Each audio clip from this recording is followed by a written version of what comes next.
Olá, galerinha do Motiva On! Vamos iniciar a nossa aula de História. Mas antes de qualquer coisa, você precisa entender alguns conceitos fundamentais para que daqui para frente o curso de História seja algo tranquilo diante desses conceitos que são utilizados em todas as aulas de História. Por esse motivo, o nome da nossa aula é Introdução aos Estudos Históricos.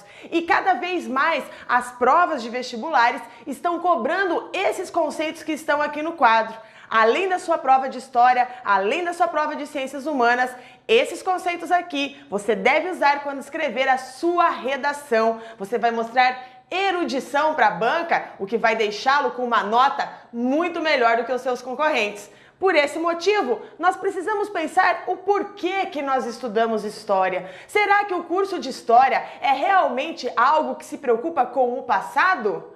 É exatamente essa pergunta que você tem que fazer para que a gente possa continuar a nossa conversa aqui. Porque o conhecimento de História, o estudo da História, não tem a ver apenas com o passado. Na verdade, o passado serve para nos explicar por que somos como somos na atualidade. É isso mesmo. Então esqueça essa ideia de que História é coisa antiga. História é o nosso dia a dia e ela está tão presente no nosso cotidiano que muitas vezes nós não nos damos conta de como ela é fundamental para que a gente compreenda coisas simples do dia a dia. Como assim, prof? Bom, vou mostrar para vocês aqui no quadro, aqui nessa telinha que eu fiz especialmente para vocês, como é que você utiliza a História no seu dia a dia. E para isso, muitas vezes você já deve ter ouvido falar dentro dos livros ou seus professores de História, falando que é importante conhecer o passado para entender o presente e prever o futuro. Bom, eu ainda não tenho bola de cristal, eu ainda não faço previsões do futuro, mas sim, a História, eu costumo dizer que tem um DNA. Existem alguns acontecimentos que possuem determinadas características que se repetiram ao longo do tempo e nós podemos fazer uma comparação e talvez uma análise das possibilidades futuras. Isso sim, isso a História nos ajuda grandemente na hora de fazer uma análise da nossa sociedade. Beleza? Então vamos aqui para o quadro para entender por que você deve estudar História. Entenda, você tem que amar a História. A História, ela não será utilizada por você apenas no dia do vestibular. A História, ela será utilizada para o seu dia a dia, desde as coisas mais simples, como por exemplo assistir um filme e entender uma piada. Exatamente. Os filmes e os bons filmes normalmente fazem referências históricas para contextualizar alguma história de ficção. Então, você precisa saber história para que aquele seu filme fique muito mais divertido. Além desses filmes de ficção, ainda muito cinema se utiliza da própria história para desenvolver as suas narrativas. E muito mais. Você gosta de jogar? Você gosta de videogame? Bom, dentro desses jogos de games, normalmente nós temos o quê? Nós temos história. Eu já joguei muitas vezes dentro de contextos de guerra da Segunda Guerra Mundial, Primeira Guerra Mundial, enfim, são cenários utilizando a história para fazer entretenimento. Mas vai muito além disso. Eu lembro quando eu era criança, meu avô ele tinha um costume de perguntar para mim o porquê do nome das ruas. E eu ficava de saco cheio, falava, professor, vô, eu não sei quem que é fulano de tal, por que essa data, não sei. Ao longo do tempo eu comecei a inventar histórias pro meu avô.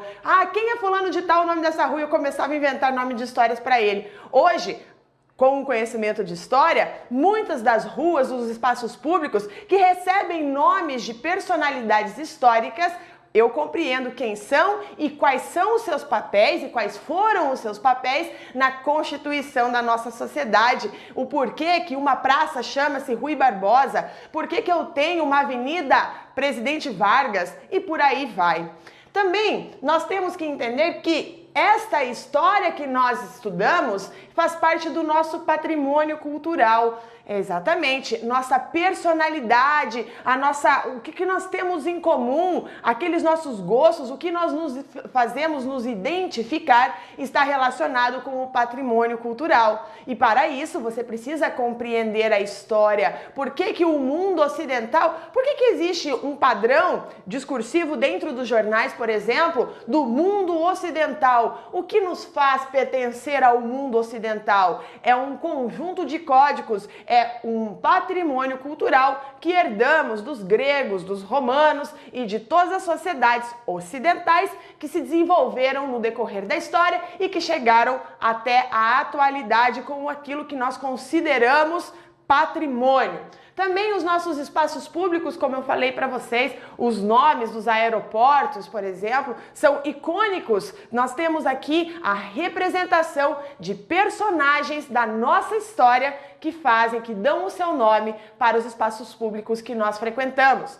Por esse motivo, eu posso afirmar que o passado é onipresente. Ele está em todos os lugares e em todos os tempos. Entenderam? Então é por esse motivo que você deve estudar a história, para que você possa desenvolver um pensamento crítico e se compreender dentro de um contexto e não verificar a história. Esqueça isso, gente. Esqueça essa história de que o que aconteceu no passado é só coisa antiga. Não, nós estudamos hoje aquilo que nos faz compreender a nossa atualidade. Não é à toa que eu sou a sua professora de história e a sua professora de atualidades. Olha lá, gente, é porque para entender a atualidade eu preciso recorrer à história. Beleza? Bom, vamos para o próximo tópico aqui. Como nasceu a história?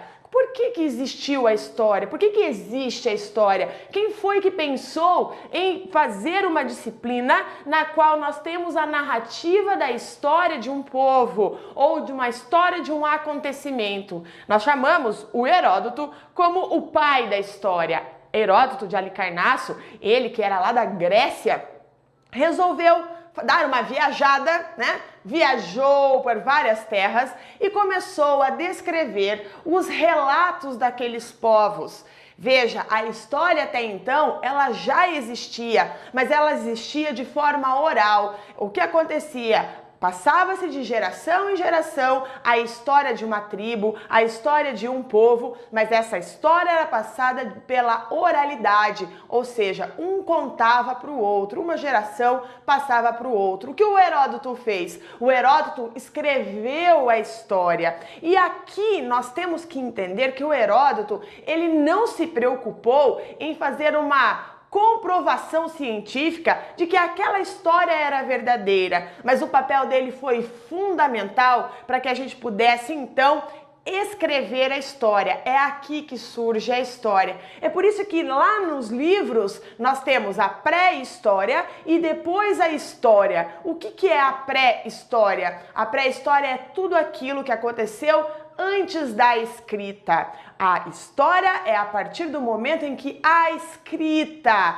Portanto, a pré-história, nós fazemos estudos antropológicos, arqueológicos para construir esta história. Agora, essa história aqui, essa não. Essa história, ela está escrita, assim como eu escrevi aqui no quadro para vocês. Neste momento, nós estamos fazendo história. Eu com o meu quadro aqui e você com o seu caderno aqui, estamos deixando os nossos registros. E foi isso que o Heródoto fez. Ele deixou o registro de vários povos. Só que esses registros, como eu falei para vocês, eles estão relacionados à construção de uma memória coletiva. E como eu estou falando de muito tempo atrás, essa memória coletiva, ela não era baseada em ciência, ela era baseada muitas vezes em histórias ficcionais, em histórias de monstros, em histórias de mitos, de deuses. Era assim que ficava mais fácil para o povo compreender e tentar associar a sua relação com a natureza, a sua relação uns com os outros. Aqui nós temos uma construção de uma história fantasiosa muitas vezes, ok? Então, o que eu coloco para vocês? Que o Heródoto, ele foi buscar vestígios das ações praticadas pelos homens. Vestígios. Foi um trabalho inicial. Lógico que a história, ao longo do seu desenvolvimento, depois de Heródoto, ela foi ganhando novas características. Hoje, na verdade, desde o século XIX, a história ela é considerada ciência. Ciência porque ela precisa se comprovar por meio de documentos. Tá? Hoje é necessário, mas como Heródoto faria uma história baseada em documentos se não havia a escrita e esses documentos anteriormente? Beleza? Então tem que entender aqui que é tudo fase, né? Faz parte de todo um processo. Vamos lá também. Como eu disse para vocês, essa história ela é muitas vezes baseada na construção de um mito. Mas o que é um mito, afinal de contas, prof? Olha lá, não se atenha a uma sequência linear do tempo. É muito interessante porque aqui a história começa e ela se renova constantemente. Tá? Ela tem um começo e ela vai fazendo o que a gente chama de um tempo cíclico. Ok? E esse mito, ele é construído por meio da construção de uma história de deuses, ou como eu falei para vocês, de personagens sobrenaturais. Por esse motivo, quando nós estudamos Grécia, nós vamos, né, com certeza, analisar muitos dos deuses e as histórias fantasiosas que giram em torno de cada um desses deuses. Tudo isso era necessário para aquele contexto. Hoje, se contarem para vocês que aconteceu na atualidade algo parecido com o que contam dos deuses gregos, você vai dar risada e vai falar, gente, isso é coisa antiga, isso é coisa da Grécia, isso é coisa de filme de ficção. Mas para aquele momento era assim que se contava a história. Por esse motivo, nós temos que nos basear em conceitos. Se eu falei para vocês que lá naquele tempo essa era a forma de contar história e que hoje a história é contada diferente, a história ela tem um compromisso com a verdade, não que a verdade seja possível, porque a verdade também muitas vezes é criada dentro da história, mas existe o que a gente fala da historiografia. O que é a historiografia? É a escrita da história. E percebam que a escrita da história é o que, gente? É filha do seu tempo. Cada tempo ele vai priorizar a escrita da história conforme os valores daquela sociedade, conforme os valores daquele período. É por esse motivo que a história é constantemente reescrita. Existe até uma brincadeira que fala assim, olha, existem 3 verdades, a minha, a sua e a de verdade, a real, né? Porque existem várias formas de ver um ato apenas. Por esse motivo, a historiografia ela é muito dependente das leituras daquele que escreve a história, do ponto de vista daquele que escreve a história. Claro que o historiador ele deve buscar ao máximo a neutralidade, mas isso é um grande questionamento dentro da Universidade de História. Será que nós vamos conseguir a neutralidade? Como isso nós não temos resposta ainda, se nós realmente um dia conseguiríamos alcançar uma neutralidade, o que você precisa saber lá para sua prova é que a história é filha do seu tempo, ou seja, ela é escrita para entrar de acordo com o período em que ela está sendo contada, com os valores daquela sociedade que vai recepcioná-la. O outro conceito extremamente importante para vocês é o processo histórico. Prof, o que é o processo histórico? São práticas, ações humanas estruturadas de maneira racional. Tá, eu não entendi ainda. Veja, o processo histórico é quando nós procuramos explicar o porquê que existe um determinado fato. Por exemplo, por que existe a desigualdade social? Então, para dar resposta a esta questão, a esta pergunta, eu vou buscar lá na história quais foram as práticas, quais foram as ações humanas que foram realizadas, que desenvolveram e chegaram a estruturar uma sociedade de forma desigual. Então eu tenho que pensar de forma racional os motivos que levaram a uma determinada situação. Por esse motivo, você entender o processo histórico vai te possibilitar a problematização da sua vida social, a problematização na leitura de um artigo no jornal, a problematização de uma guerra, por exemplo, a guerra civil na Síria. Por que está acontecendo isso? Para você entender a guerra civil da Síria, você precisa entender o processo histórico que desencadeou aquela guerra. Entendeu? Percebe que aquilo que eu falei para vocês no começo da aula, que a história ela é onipresente, ela pode ser observada quando eu dou esse exemplo para você. Também, o tempo na história pode ser visto de duas formas. Como eu falei para vocês, lá no período do Heródoto, a história era contada de forma cíclica. Hoje, em função do calendário judaico-cristão, nós contamos a história de forma linear. É como tudo tem um nascimento e um fim. Um nascimento e um fim. Nós temos isso como característica da nossa cultura e, portanto, a história também é contada assim. Por isso que, quando nós estudamos a história, nós estudamos de forma linear. Nós vamos estudar história antiga, história medieval, história moderna, história contemporânea. Ela é feita desta forma porque contamos de forma linear. Presta atenção, porque isso já foi, em vários momentos, tema de prova. Também eu gostaria de colocar para vocês um outro conceito extremamente importante que faz parte, que diz respeito a você, que diz respeito a mim, que é o sujeito histórico.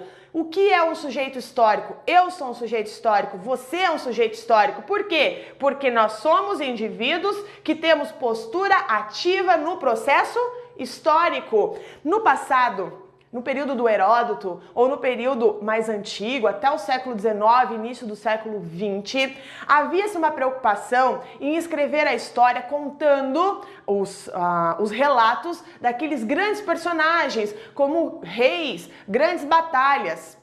No século XX, iniciou-se um processo de preocupação com os indivíduos da camada mais baixa, a partir do nascimento da Escola dos Análises, que nós chamamos de Escola dos Análises, isso, né? Ou seja, análise, né? Começou-se a falar sobre a história da mulher, sobre a história do mendigo, daqueles que moram nas favelas, nos bairros mais pobres. Começou-se a falar daqueles personagens que tiveram um papel fundamental no processo histórico, mas que não são reis, que não fizeram parte de grandes batalhas. Percebam então que todos nós somos sujeitos históricos e que nós podemos contar a história de uma sociedade por meio, o que na história nós chamamos de a história vista por baixo, né? Ou seja, a história contada pelas camadas populares. Por que não? Até esses tempos atrás, fiz a leitura de um livro incrível sobre a história de Paris, que conta a história dessa cidade não pelos reis, não por Luís XIV e o Palácio de Versalhes. Não, eles contam por meio da história das prostitutas, dos mendigos, dos vadios, dos comerciantes, dos mercadores.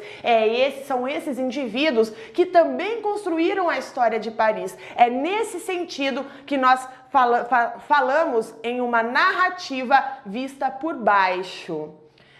Também gostaria de mostrar para vocês que muito utilizado no dia a dia é a palavra cidadania. Muitas vezes nós fazemos uma vinculação da palavra cidadania com a palavra voto. Mas entenda que cidadania ou ser cidadão vai muito além de votar. Ser cidadão é participar ativamente em todas as questões do nosso dia a dia, como as questões do meio ambiente, como as questões das crianças, enfim, várias são as formas de participar. Agora, para você ser um cidadão, você tem que entender que você tem direitos e deveres e conhecer esses direitos e deveres. Além disso, esses direitos e deveres, eles vêm carregados de valores da sociedade da qual você e eu fazemos parte. Por esse motivo, nós somos cidadãos. Também, o último conceito que eu gostaria de trazer para vocês aqui é o conceito de cultura. Veja, a cultura vai muito além de assistir um espetáculo de dança ou um show de rock. A cultura, ou fazer uma visita no museu, a cultura é tudo que o ser humano construiu ao longo do processo histórico. Tudo que o ser humano entendeu como importante para estar dentro da sua história, ou seja, a historiografia achou importante escrever sobre determinado fato. Portanto, cultura são todos os padrões de comportamento, os nossos valores, os nossos códigos que nos fazem então estar inseridos dentro de uma sociedade baseado na nossa identificação cultural. Lembra que eu falei para vocês que o nosso conhecimento histórico, ele vem para formar aquilo que nós chamamos de patrimônio cultural. Mas por que isso é tão importante? Porque os seres humanos têm necessidade de saber como foi a construção da sua história. Veja que é importante muitas vezes você ver as suas fotos de criança, você entender os espaços que você ocupa e por que você ocupa, para você entender por que você é hoje o que você é. Por que você tem determinados valores, por que você acha certo e errado uma coisa e errada outra. Tudo isso faz parte do nosso patrimônio cultural, que foi constituído pela cultura desenvolvida no nosso processo histórico. Certo, pessoal? Então terminamos aqui esse bloco e sempre que precisar estudar, vem conosco!